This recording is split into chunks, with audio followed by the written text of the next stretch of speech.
Being white was constructed in what we now know as the U.S. in the 16 and 1700s. Yes, constructed, or as it's also known as, made up. The initial reason was to separate Europeans from the enslaved Africans and the native people.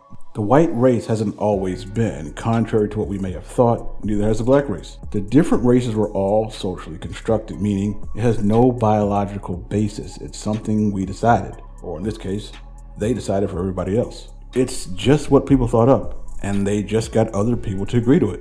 That happened then, and to this day, we adhere to it. Think about it. When somebody asks us our race, we immediately say black or African descent or white of Caucasian descent, whatever we are.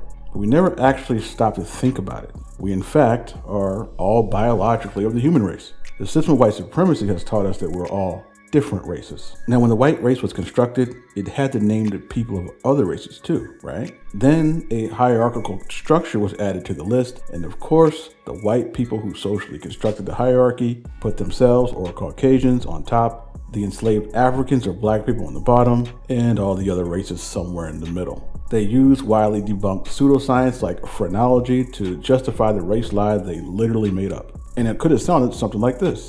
See, the science of phrenology is crucial to understanding the separation of our two species. In the skull of the African here, the area associated with submissiveness is larger than any human or any other subhuman species on planet Earth.